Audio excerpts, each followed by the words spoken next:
Hello, you wonderful people, and welcome to another episode of Not Too Comic Book. This being a show, we're talking about TV shows that are adaptations of comic books. For today's episode, I'm going to talk about the latest episode of Gotham. Quite a few things went down in this episode, so let's break it down. Obviously, you have, Selena kind of stressing about, remembering what Jeremiah did. Once again, I think it's a situation of, because he made her, like I said, feel weak like that, and I don't think she's ever felt like that, quote unquote weak or powerless, at least, from her standpoint, and he took all that away from her in that instant, and so that's plaguing her mind. So she's joining up with Bruce to try and track down Jeremiah. He's in the dark zone where everyone's officially going crazy, which is interesting. But it's interesting because as time goes on, it's interesting because I feel like it took this situation to kind of make her the most Catwoman in certain regards, because she's flipping around, because she's feeling all energetic and stuff like that. Just that whole part where she was flipping and rolling and jumping off the cars like that, But obviously she's gotten a lot more vicious too. I mean, that's kind of interesting because I don't know who she is in the comic books. I'm curious how much it's because obviously this is just kind of being aggravated because of that seed. It's kind of tapping into her darker ambitions, and obviously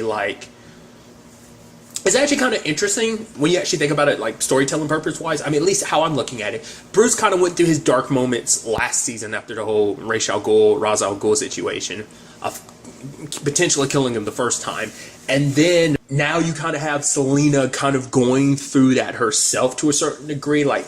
He was riddled with guilt, and he kind of lashed out the way he did, and now she's just riddled with anger. Maybe it's a combination of anger and fear, but whatever the fact of the matter is, she's gotten very vicious to the point she was slicing that dude's face out with the claws. Also, things are pretty brutal on that side of town, because that dude came running, had a bomb strapped to him, blew up. They literally came and attacked what remains of his bodies. So also, is this the first time Bruce has ever used that grappling hook? Because even Selena was like, "What the hell?" I'm like, "Oh, have you always had that?" I don't remember him having that. So him just kind of having it out of nowhere, I'm like, "Oh, that's interesting." So that was kind of cool. I was like, "Hey!" What's also interesting is that we potentially got introduced to what I'm assuming is our Harley Quinn, which was interesting. Because at first I was like, "Oh," I saw the mask and everything. I was like, "Oh, is that Echo?" I was like, "And she's talking?" It's ever since she got introduced, even when she popped up in the premiere, she didn't say anything. I was like, "That's interesting." And it's no. And then I saw the blonde hair. I was like, "Wait, are we?" And she took off the mask and it's got the paint on her face, smeared lipstick. I'm like, "Is this our Harley Quinn?" And it's kind of interesting. Because, I brought this up during season 4, I thought, that's what Echo's whole thing was supposed to be kind of alluding to her being kind of, because she kind of had more of that jester outfit, which is more traditional Harley Quinn, which is interesting, because I might have brought this up last season, I don't remember, but if, it was something I only found out about, a year or two ago. Harley Quinn is actually not originally from the comic books. 90s Batman cartoon, the animated series from the 90s, that's the first time she ever popped up in anything, and I guess because she was so well received, people are like, "Hey, let's add her to the comic books too." It's kind of interesting to think about that. Now, and she's kind of become this. She's a very popular character, and so it's just kind of interesting.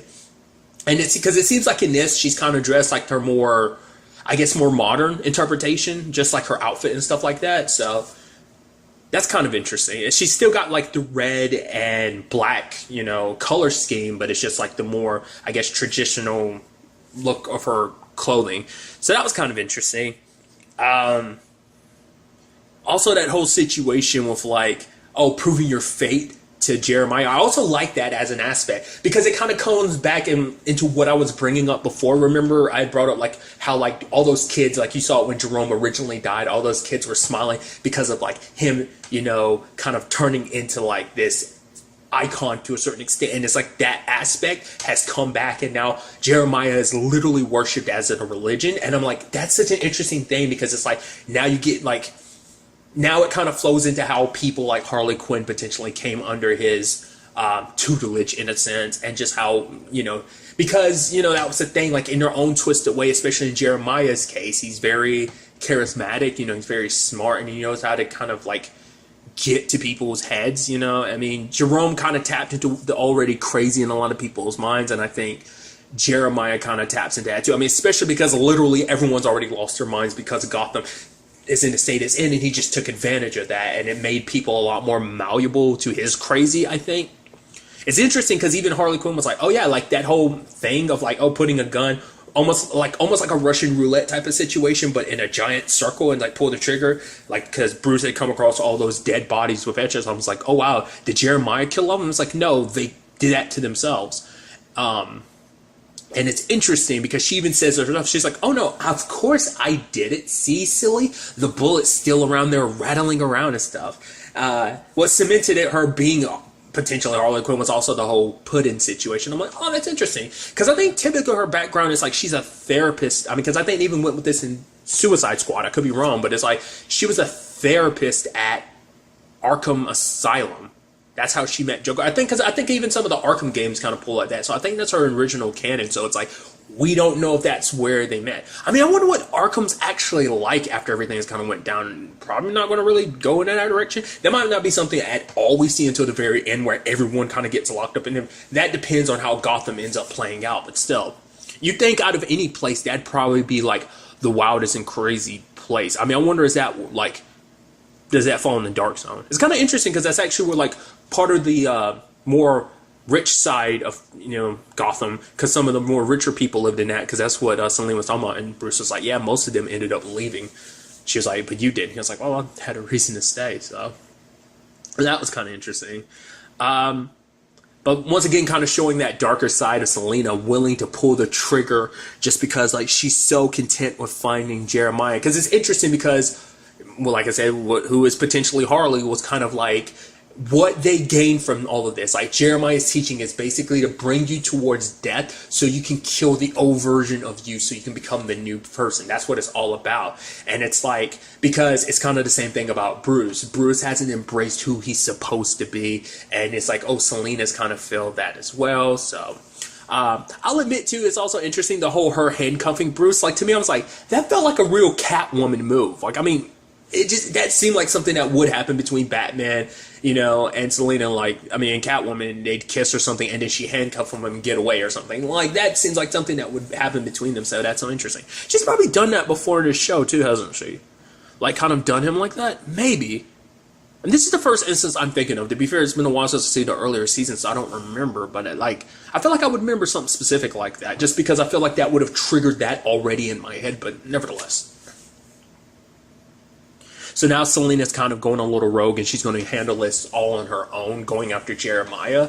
So it's definitely going to be interesting. I also forgot to talk about it, but it's like, I like that move of like when the guns went off, her reflexes are so quick, she used the metal from her claws to block the hammer of the gun from pulling so that the gun won't fire. I was like, that was pretty fast of you to do that. And took precision to do something like that in such a short amount of time, too. That was crazy. But now she's planning on handling that her own way. It's kind of interesting because, like, especially the route that Selena's going down now, it didn't click in my head until just now. I'm like, yeah, I kind of felt like the way Ivy was kind of talking about everything that eventually is going to happen. But I feel like this cements it even more that Selena and Ivy will probably be on the same page. I remember the whole, like, them kind of being a thing, which is going to be interesting because they're like, if that is Harley, they're not going to really kick it with Harley because, Selena's going to have such an issue with her, obviously. But, I mean, that still allows the whole Barbara thing because Barbara's got the sirens and everything, but I'd assume, that would include, I mean, at once upon a time it included Selena, but I'm assuming that's going to include, well, at one point in time it included Ivy as well, but they're kind of all doing a separate thing. So it's kind of an interesting, I'm curious to see kind of how that ends up playing out, where Selena's story ends up taking her. Like, would she ever find a balance, or would that seed always kind of corrupt her in the end, Maybe it's like, is it just an aspect she's always going to have to deal with for the rest of her life, and maybe that plays into her and Bruce in this canon of, like, him always trying to reach that side of her that he's always known, while she's also, trying to battle that darker side of her that's starting to surface now. It's definitely going to be interesting to see what ends up going down with all of that. But also at the same time, we have basically Penguin pissed because people are leaving. And also, like, the fact that he literally has people praising his name, calling him Penguin. It's so interesting because I didn't think about this episode. I was like, right, when did he start that shift into, oh, call me Penguin? Like, because remember, he used to be super pissed way back in the day when Fish used to call him that. Like, which he, like, oh yeah, people used to call you Penguin. He's like, don't call me that, but now he embraces it. Like, people are literally like, oh, our hero Penguin, yay, you're so great. You literally have people singing about it. And then I also love when he wakes up and everyone's going and he's like, what? Mr. Penn, wait, even Edward the dog? And it's like, the maid is the only one there. And she's like, yeah, I heard the dog actually went willingly. And he's like, no! Getting so pissed. So he joins up with the other gangs, comes after Gordon, and it's like, oh yeah, it's all fine and dandy until, well, they take Mr. Penn, but it's like, no, you're not going to take Mr. Penn, he's mine, and they shoot and kill him. And I love this, like, why did you leave? You would have been safe with me. Why did you leave it? He literally, his last words were, everyone hated you. And it's like, those were literally his dying words. That's so messed up. I also love that every time he's like, give me my people back, and Edward as well. And it's like, you keep making such a point that you want the dog back and everything, but ended up getting locked up with Gordon, and it's just kind of like, hey, guess everything didn't work out for you.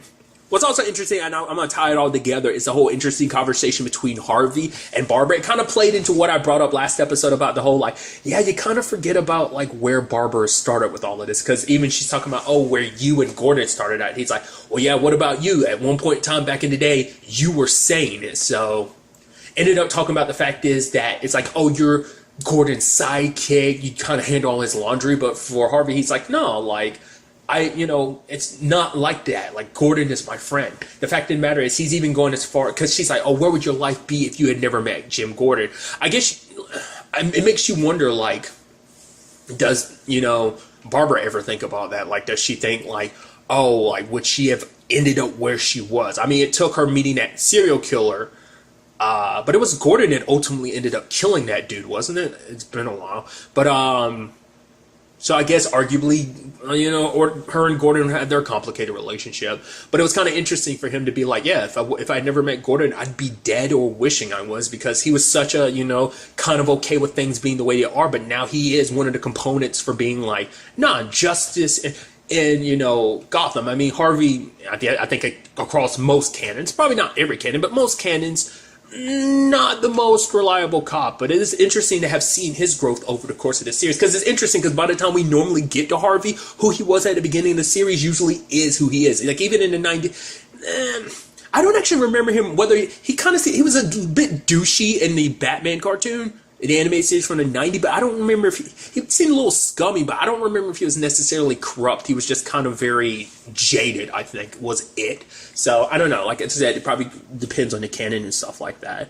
But, yeah, I mean, Gordon worked together with Penguin, saved all those people and everything, and, like, people are praising him for the first time. It's like, hey, people actually like me. It's like, if you weren't such a controlling dick, like, let's not forget, at one point in time, he was mayor. People loved him, what he represented. But to be fair, he did kind of, he kind of built that off the platform of like, yeah, all those freaks were going to hunt him down, blah, blah, blah, blah. He went, but then that kind of soured. So I guess ever since then, he's just been trying to chase that high. Because at the end of the day, and it's kind of sad, all Penguin wants is people's love and admiration, because, he doesn't have anyone left in his life to love. Complicated Ed situation, his mom going, like, his mom was the only person that gave him unconditional love. He found his father, but that ended in tragedy, so he literally has no one else to love him. It seems like Edward the dog kind of cares about him, kind of came back in, and it's like, oh, Ed! So, it seems like everything's okay. Looks like, hey, we fought back the gangs, but it's like, hey, as long as we work together, we will survive. There's still hope. Barbara shows up ready to kill Penguin. I'm like, how is this going to go down? It's like, Barbara wants Penguin dead, so... But, at the very least, Gordon's like, hey, as long as he's here in Haven, no, and then boom, bombs explode, and the whole Haven facility, the buildings are on fire. Granted, we don't know if anyone survived. It's very heartbreaking, because let's not forget, literally, Gordon just deputized that kid who helped him this episode. It's like, that's the biggest turnaround of, like, middle fingers. Not just one middle finger. That was a double middle finger moment, and it's like, holy crap. Once again, makes me think like everything that's ever going down. Once again, all the problems with all the gangs and stuff like that. Because even Penguin brought it up. He was like, oh, you think it was me? That if I wanted to, kill all the gangs, I'd do it myself. And it's like, so that was most likely someone trying to get stuff started. Because it wasn't just the street demons. Apparently, other groups have been hit as well. Once again, it doesn't seem like it was Barbara. Like I said, it might have been Ed, but I'm pointing all this to be Jeremiah, just kind of from the shadows orchestrating all of this. Once again, I bring that up. It's going to be interesting because I get the feeling like Jeremiah probably won't act actually pop up in the show till the late season. Might not even pop up until the series finale. I would not be surprised. Like, he's just orchestrating all of this from the shadows and stuff like that. So, but how did he get the explosives in there? I mean, not less people that snuck in there who went to Haven were secretly him. I mean, because they were getting people from all over the place, so it's a lot of people there, so it's enough room for people to kind of sneak in. So we don't know what the damage is. We'll kind of have to wait till the next episode to see like how many people got caught up in that, because that was a lot of people confined together in that place, and all of them potentially could be gone. And it's like, well, where do we go from here? Like, because now this sets it in motion too, to be like, it's not just the games you have to worry about. Because it's interesting, because that dude was kind of like, oh, Jeremiah's not the worst thing you have to worry about in the Dark Zone. I kind of get the feeling like he just might be, especially if he's pulling all this off. Granted, like I said, it could be other players. It could be like, oh, the gangs, you know, did this as retribution, but still. And at the end of the day, it's also going to make you wonder, like, well, where do things stand? Because it's like, with Haven going now, that gives up the one safe space that was being created for everyone's sake. I'm sure there was a lot of cops caught up in that, a lot of innocent people. You know, now all that's left potentially is the no man's land that is Gotham now. And so it's like, where does everyone stand? They might not have a choice but to kind of work together. It's kind of interesting how so many other plots are disconnected, because like Ed's situation kind of ties in, yet it's almost kind of its own thing. And then Barbara's situation is kind of tying in. It's like, it's going to be interesting to see how everything like ultimately melds together in this final season, you know? So I'm very interested to see what the next episode has in store for us. But really, that's all I want to talk about. Till the next time we meet, be happy, be safe, love life to the fullest, and enjoy it. Good day and goodbye.